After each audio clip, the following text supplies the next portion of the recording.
May mga umaga na tila gumigising lang ang ating katawan, habang ang kaluluwa naman ay tulog pa rin.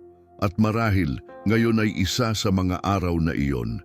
Isang araw kung saan nagising ka bago pa tumunog ang alarm na may bigat sa dibdib, paninikip sa lalamunan, at isang hindi maipaliwanag na pasanin. May mga katahimikan na sumisigaw mula sa loob. May mga kaisipan na bigla na lang sumusulpot ng walang paalam.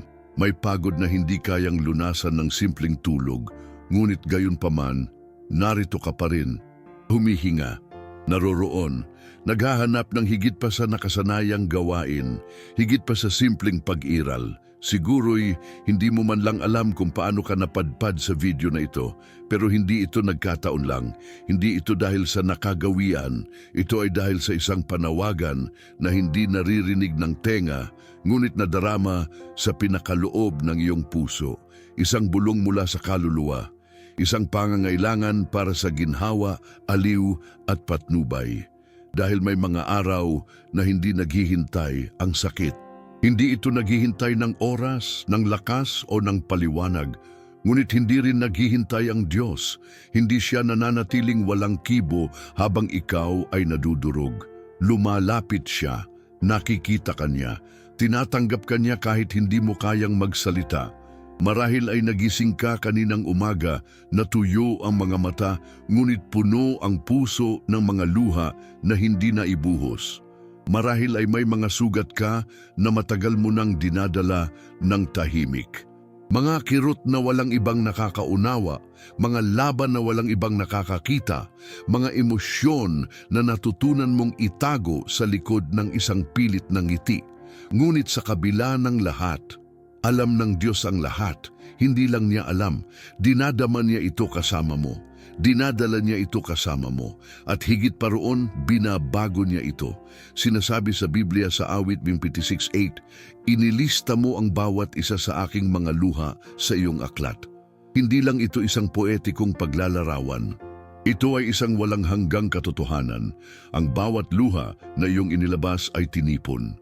Walang nawala, walang binaliwala, walang minenos. Ang langit ay may alaala. At ikaw ay nakita. Ang salitang ito ngayon ay hindi isang simpleng diskurso. Hindi ito isang aral, ito ay isang kanlungan, isang personal na dambana para sa mga umiiyak habang nagdarasal, para sa mga matagal nang naghihintay ng sagot na hindi na nila alam kung paano hihilingin. Para sa mga wala ng salita, ngunit mayroon pa ring buntong hininga. Sa iyo na marahil ay pumarito para lang sa aliw. Nais ng Diyos na bigyan ka ng aliw, ngunit nais din niya na bigyan ka ng kahulugan. Hindi lang niya pinapawi ang iyong mga luha, binabago niya ito upang maging mga milagro. Kaya manatili ka. Huminga ng malalim. Ipihit mo sandali ang iyong mga mata kung kaya mo. Damhin ang sandaling ito bilang banal, dahil ito ay banal. Ang maririnig mo ay hindi aksidente. Ito ay isang mensahe mula sa Diyos, isang yakap mula sa itaas, isang paalala na kahit sa gitna ng pagkasira, ikaw ay sinusuportahan. At sa pagkakataong ito, hindi sa pamamagitan ng iyong sariling lakas, kundi sa mga kamay ng Diyos na hindi kailanman iniiwan ang kanyang mga anak. Ang pagdarasal sa gitna ng tahimik na pagluha. Kung may gumagalaw na sa loob mo, kung ang salitang ito ay tumatagos sa iyong kalooban, iniimbitahan kitang magkomento. Hindi nasasayang ang aking mga luha. Ang Diyos ay kumikilos sa akin. Huwag mo itong gawin dahil sa nakagawian. Huwag dahil sa nakasanayan. Isulat mo ito bilang isang gawa ng pananampalataya. Tulad ng isang espiritual na butil. Tulad ng isang taong nagpapasya kahit sa gitna ng pagluha na patuloy na maniwala. Ang iyong pag-iyak ay umaalingaw-ngaw sa langit. Manatili ka, nais makipag-usap sa iyo ng Diyos. May mga umaga na hindi lumalabas ang mga salita, na ang boses ay namamatay sa loob at ang tanging umaakyat mula sa kaluluwa ay mga luha. Mga luha na nag-aapoy ngunit hindi sumisigaw. Mga luha na dumadaloy sa mukha nang walang pahintulot, na tila ang puso ay kailangang magsalita sa ibang paraan. May mga sandali kung kailan hindi mo lang alam kung ano ang sasabihin sa Diyos dahil nalampasan na ng sakit ang wika. At gayon pa man, kahit na walang isang salita, ikaw ay nagdarasal. Marahil ay mahina ang iyong pakiramdam. Ang iyong isip ay nakakalat. Ang iyong pananampalataya ay pagod. Ngunit ang iyong mga luha ay nakikita sa langit bilang isang sagradong handog. Sila ay nagsasalita ng wika ng Espiritu. Sinasabi sa atin ng Roma 8 na kapag hindi natin alam kung paano hihilingin, ang mismong Espiritu ay namamagitan para sa atin na may mga daing na hindi maipahayag sa mga salita. Ibig sabihin, ang iyong pag-iyak ay hindi lamang kalungkutan. Ito ay pamamagitan. Ito ay isang panalangin na nagkatawang tao. Ito ay malalim na panawagan ng walang istruktura, ngunit may tunay na kapangyarihan. At hindi masama ang umiyak. Hindi ito kakulangan ng pananampalataya. Hindi ito espiritual na kahinaan. Sa kaharian ng langit, umiyak maging si Jesus. Ang anak ng Diyos sa harap ng sakit ng tao ay umiyak. Sa harap ng libingan ng kanyang kaibigan, sa harap ng pagtangis ng isang walang patutunguhan na lungsod, sa harap ng pagtataksil, pag-iisa, takot, umiyak siya. Umiyak siya hindi dahil hindi siya naniniwala, kundi dahil nauunawaan niya. Dahil nararamdaman niya, dahil mahal niya, marahil ay umiyak ka rin dahil sa pag-ibig, dahil sa pagkawala, dahil sa katahimikan, dahil sa mga pangako na hindi pa dumarating, dahil sa paghihintay na tila walang katapusan, dahil sa mga sugat na hindi pa naghihilom. Huwag mong maliitin ang mga luhang iyon. Huwag mo itong itago. Huwag kang mahiya sa kanila. Sa kaharian, ang mga luha ay parang mga butil. At ang Diyos ay dalubhasa sa pagkuha sa kanila isa-isa, pagdidilig sa kanila ng kanyang biyaya at pagpapatubo sa kanila sa kanyang perpektong panahon. May isang uri ng panalangin na hindi naririnig ng tenga, ngunit naririnig ng kaluluwa. Ito ay ang panalangin na ginagawa mula sa kaibuturan ng sakit.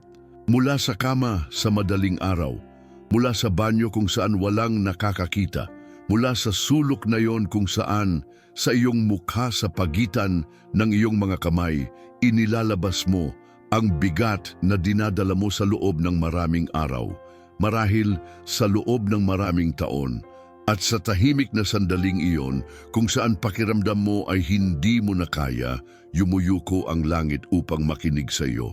Kaya kung ngayon ay hindi mo alam kung ano ang sasabihin, kung wala kang lakas na magsalita, kung ang tanging maiaalay mo sa Diyos ay ang iyong pagkasira, ibigay mo ito ng ganyan, na may mga luha, na may mga buntong hininga, na may lahat ng hindi mo maipaliwanag, dahil may isang lugar sa puso ng Diyos na naaantig kapag ang isa sa kanyang mga anak ay umiiyak mula sa pinakamalalim.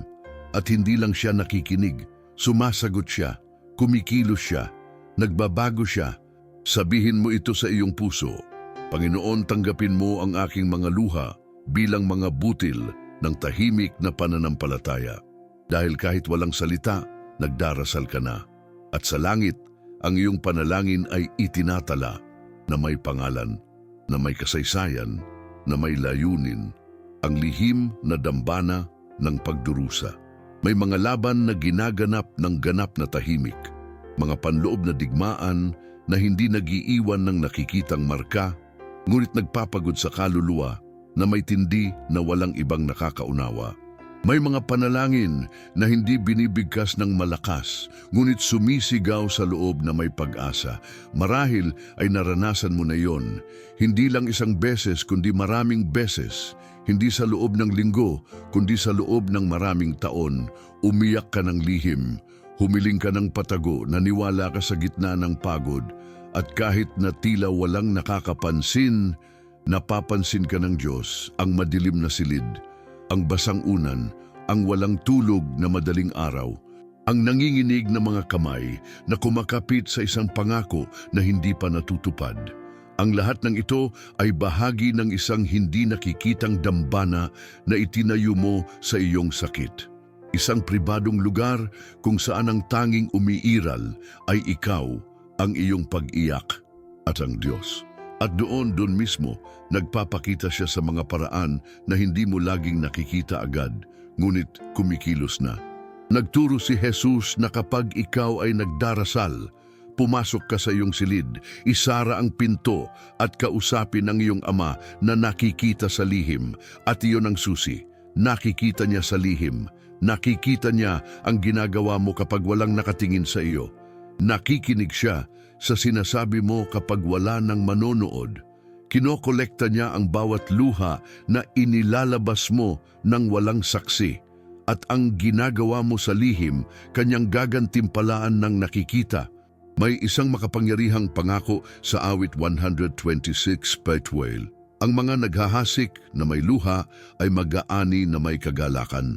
At ang pangakong ito ay hindi para sa mga may lakas araw-araw. Ito ay para sa mga umiyak habang naglalakad. Ito ay para sa mga nagpatuloy kahit nawasak ang kaluluwa. Ito ay para sa iyo na hindi na alam kung paano hihilingin, ngunit patuloy na lumalapit. Na walang salita, ngunit nananatiling bukas ang puso. Na patuloy na nag-iilaw, kahit na ang lagusan ay tila walang katapusan, ang halaga ng katapatan at pagiging totoo.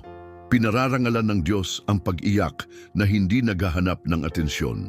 Pinararangalan ang pananampalataya na hindi nagmamalaki. Pinararangalan ang pag-aalay na hindi nangangailangan ng palakpak. Hindi siya naghahanap ng pagiging perpekto. Naghahanap siya ng katapatan, pagpapakumbaba, pagpupursige. Sa mga taong kahit pagod ay humaharap muli sa kanyang presensya. Na lumuluhod kahit na ang lahat sa loob nila ay nagsasabing wala ng saysay, na nagtataas ng kanilang mga mata kapag gustong sumuko ng kaluluwa. At sa tahimik na pagtitiyaga na iyon, sa panawagan na iyon ng walang saksi, ang Diyos ay kumikilos. Naghahanda siya ng mga sagot na hindi mo pa nakikita.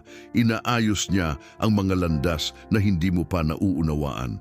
Nagpapatubo siya ng mga milagro sa matabang lupa ng iyong mga luha. Ang tila nakatago ngayon ay mahahayag. Ang inihasik mo sa sakit ay aanihin sa kagalakan. Dahil ang pag-iyak na pinararangalan ng Diyos ay hindi ang nakakaantig sa iba, kundi ang nagmumula sa isang tapat na puso, ang hindi sumusuko, ang hindi nagbebenta ng pananampalataya kahit na wala itong katiyakan, ang lumuluhod ng walang saksi ngunit may katiyakan na nakikinig ang langit. At ang pag-iyak na iyon, ang sayo, ay may espesyal na lugar sa puso ng Diyos. Nakita niya ito, binabago niya ito, pinararangalan niya ito. Pagbabago sa gitna ng pagkasira, ang sakit ay may kakaibang paraan ng pagsasalita, hindi laging sa pamamagitan ng pagsigaw. Minsan, ito ay sa pamamagitan ng matagal na katahimikan, ng hindi maipaliwanag na insomnia, ng isang walang laman na pakiramdam sa dibdib na walang makakapuno. May mga sugat na tila hindi kailanman maghihilom, mga pagkawala na nag-iwan ng malalim na butas, mga pagtataksil na masakit pa rin kahit na lumipas na ang mga taon. At sa gitna ng lahat ng iyon, may isang panloob na boses na sinusubukan kang kumbinsihin na ikaw ay nag-iisa, na ikaw ay nakalimutan, na ang iyong pinagdaanan ay walang saysay, na nanalo ang pagdurusa. Ngunit hindi, ang pagdurusa ay hindi ang iyong huling patutunguhan. Hindi ito ang iyong pagkakakilanlan, hindi ito ang huling salita tungkol sa iyo. Ang sinisira ng sakit, maaaring tubusin ng Diyos. Hindi niya kailangan na maging buo ka. Hindi siya naghihintay na magkaroon ka ng lahat ng sagot. Hindi niya hinihiling na unawain mo ang hindi maunawaan. Hinihiling lang niya na huwag mong bitawan ang kanyang kamay, na huwag mong patayin ang huling ilaw na natitira sa loob mo. Napayagan mo siyang gawin sa iyong sugat ang hindi mo alam kung paano gawin. Gawin itong isang patotoo. Dahil oo, may mga bagay na nasisira sa atin, ngunit ang Diyos ay dalubhasa sa pagbuo muli. Hindi sa parehong mga plano, hindi sa parehong mga materyales, hindi sa parehong mga oras, ngunit sa isang katapatan na hindi nagbabago. At sa lugar na iyon, kung saan akala mo ay nagtapos na ang lahat, doon siya nagsisimula ng bago. Kung saan nakikita mo ang mga abo, nakikita niya ang simula ng isang bagong yugto. Kung saan nakikita mo ang pag-atras, nakikita niya ang isang sagradong pahinga. Kung saan nararamdaman mo na nawalan ka, naghahanda siya ng isang pagbabago. May mga sandali na tinatanong mo ang iyong sarili, bakit ako? Bakit ganito? Bakit ngayon? At bagaman hindi ka laging makakakuha ng agarang sagot, maaari kang makatanggap ng kasama. Hindi laging nagpapaliwanag ang Diyos, ngunit palagi siyang naroroon. At ang kanyang presensya sa gitna ng pagkasira ay nagbabago ng lahat.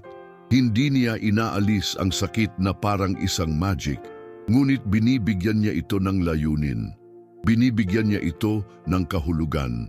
Binibigyan niya ito ng lugar sa loob ng kwento na kanyang isinusulat kasama mo. Minsan, iniisip natin na ang patotoo ay isinisilang kapag bumubuti ang lahat. Ngunit madalas na isinisilang ito sa gitna ng kaguluhan. Kapag nagpasya kang maniwala kahit masakit, kapag pinili mong magtiwala kahit hindi mo nakikita, kapag inuulit mo sa durog na puso, ang aking pagkasira ay hindi ang aking katapusan. Ito ang lugar kung saan isinusulat muli ng Diyos ang aking kwento. Dahil ito ay totoo. Dahil ang madilim na lugar na iyon, ang punto ng pagkasira na iyon, ang kabanata na tila pinakamasama, maaaring maging simula ng pinakasagrado. Hindi sinasayang ng Diyos ang sakit, hindi niya itinatapon ang mga sirang bahagi, hindi niya binabaliwala ang mahihirap na kwento, tinutubos niya ang mga ito, binabago niya ang mga ito, itinataas niya ang mga ito, at ginagawa niya ito sa kanyang paraan, sa kanyang panahon, sa kanyang biyaya. Kailangan mo lang manatili, huminga, hayaan mong suportahan kanya. Dahil kung ikaw ay nasaktan ngayon, kung ikaw ay naligaw ngayon, kung sa tingin mo ay walang saysay ang lahat, alalahanin ito, nagsasalita ang sakit, ngunit nagsasalita rin ang Diyos. At ang kanyang salita ay pagtubos. Ito ay pagpapanibago, ito ay simula. Ang banal na wika ng mga luha may lalim sa pag-iyak na hindi kayang abutin ng mga salita. Isang katotohanan na lumalabas lamang kapag ang boses ay nabasag, kapag ang pagmamalaki ay naglaho, kapag ang kaluluwa ay sumusuko at tumitigil sa pagpapanggap. Dahil ang pagdarasal mula sa mga luha ay hindi kahinaan. Ito ay kadalisayan. Ito ay transparency. Ito ay pananampalataya ng walang palamuti. Ito ang wika ng mga wala ng kailangang patunayan. Ngunit mayroon pa ring lahat na ibibigay. Minsan iniisip natin na ang panalangin ay dapat na may istruktura, mahusay, perpekto. Ngunit ang mga pinakamakapangyarihang panalangin ay hindi laging may magagandang salita. Sila ay may pagiging totoo, may kaluluwa, may pagiging mahina. Sa sandaling iyon na hindi mo na kayang magpanggap na malakas, kung saan tumutulo ang mga luha sa gitna ng isang bulong, kung saan lumalapit ang Diyos sa isang kakaibang paraan, hindi dahil siya ay malayo noon, kundi dahil ngayon ay mas malapit ka sa Kanya. Dahil ibinaba mo na ang iyong mga depensa, inalis mo na ang maskara, binuksan mo na ang iyong puso. Hindi na antig si Jesus ng mga perpektong panalangin, siya ay naantig ng habag, ng katapatan, ng pagkasira, ng babaeng iyon na umiiyak sa kanyang mga paa nang walang sinasabi, ngunit ang kaluluwa ay sumisigaw sa bawat luha. Ng lalaking iyon na nakapagsabi lamang ng maawa ka sa akin, ng mga taong hindi alam kung paano magdasal, ngunit alam nila na kailangan nila ito.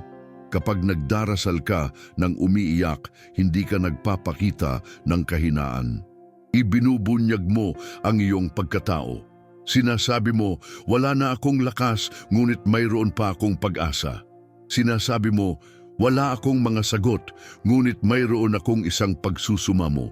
Hinihayaan mo ang iyong puso na magsalita ng mas malakas kaysa sa iyong isip. At iyon, sa mga mata ng Diyos, ay may hindi kayang bayaran na halaga. May mga sandali na hindi mo kailangang kumbinsihin ang Diyos ng anuman. Kailangan mo lang magpakita tulad ng kung sino ka. Kasama ang iyong mga takot, ang iyong pagod, ang iyong mga luha. Dahil hindi siya nakikinig sa mga perpektong panalangin, nakikinig siya sa mga tapat na puso. Hindi siya naghihintay na malaman mo kung paano hihilingin. Nais lang niya na sabihin mo sa kanya ang katotohanan. At kung ang iyong katotohanan ngayon ay sakit, ibigay mo ito bilang isang handog. Hindi mo kailangang pagandahin ang nararamdaman mo. Kailangan mo lang gawin itong totoo. Ang paghahanap ng kahulugan sa panloob na pagbabago, ulitin mo sa kaibuturan ng iyong kaluluwa.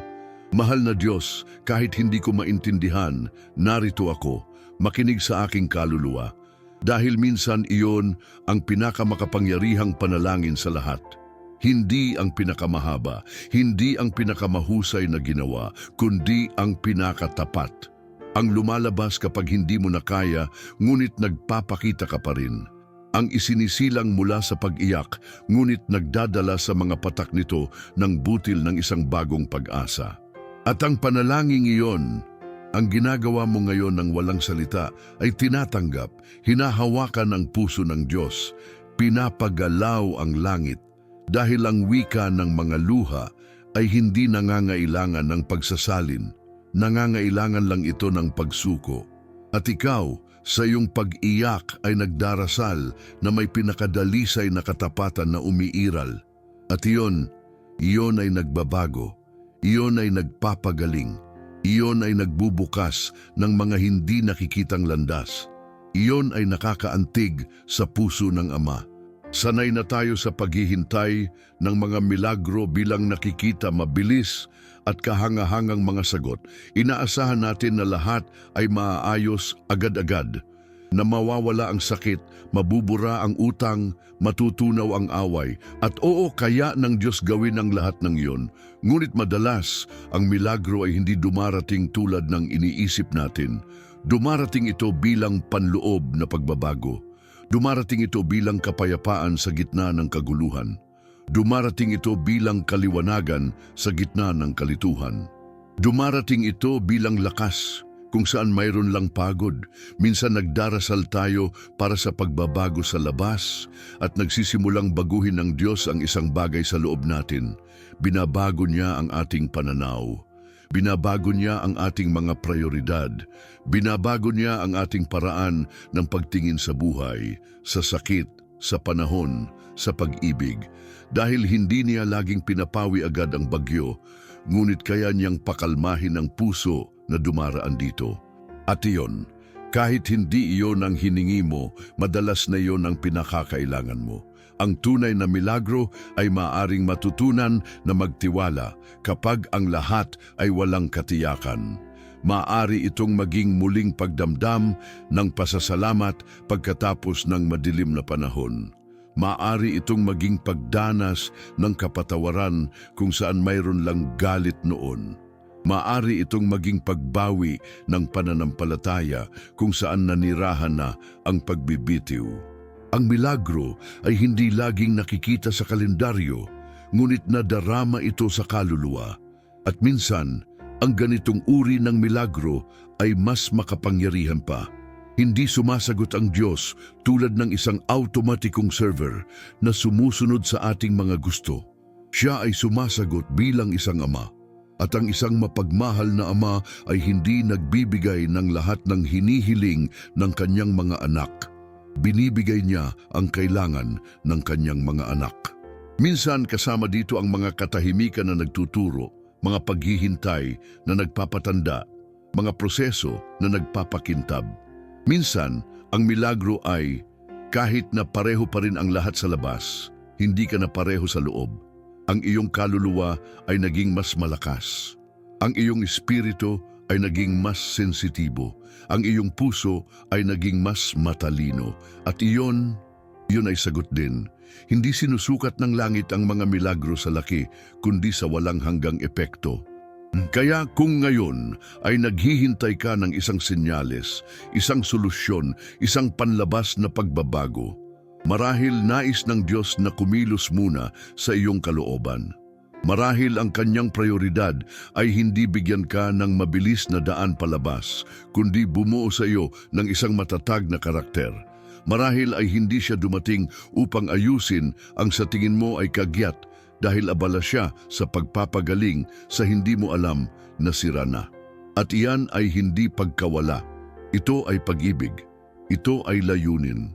Ito ay isang malalim na gawa na hindi mo laging nauunawaan habang nangyayari.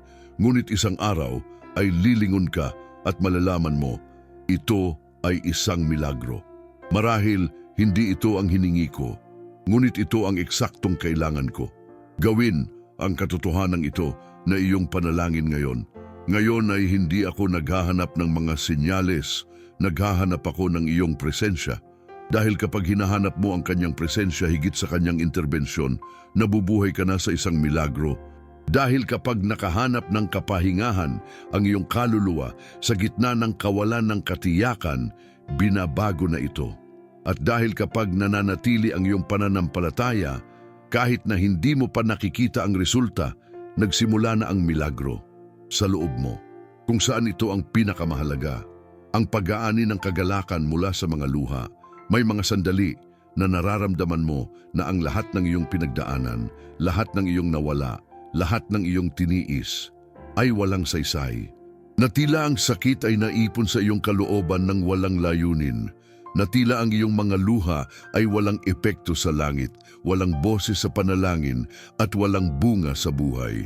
Ngunit hindi iyan totoo, hindi iyan totoo dahil sa kaharian ng Diyos, bawat luha ay may halaga, bawat luha ay may walang hanggang bigat at wala kahit isa ang bumabagsak ng hindi niya nakikita. Hindi walang pakialam ang Diyos sa iyong sakit. Hindi siya nanonood mula sa malayo, yumuyuko siya. Lumalapit siya. Maingat niyang kinokolekta ang bawat patak ng luha na bumabagsak sa madaling araw kapag walang ibang nakakakita sa iyo.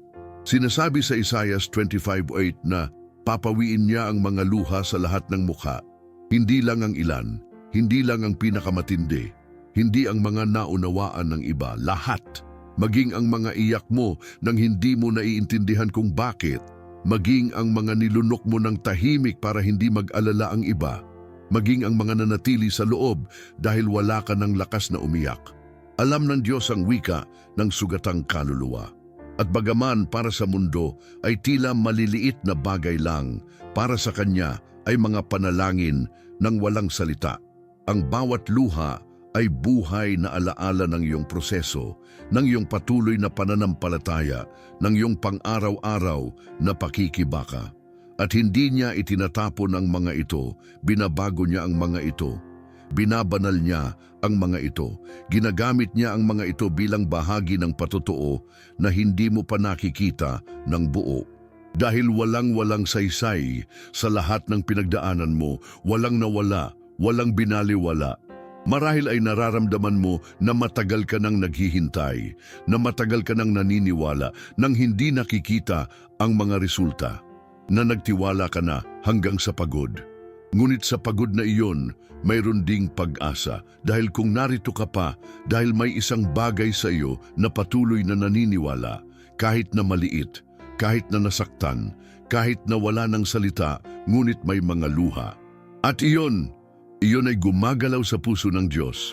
May panahon para umiyak at may panahon para mag-ani. At sa kaharian, ang inihasik mo na may luha ay aanihin na may kagalakan.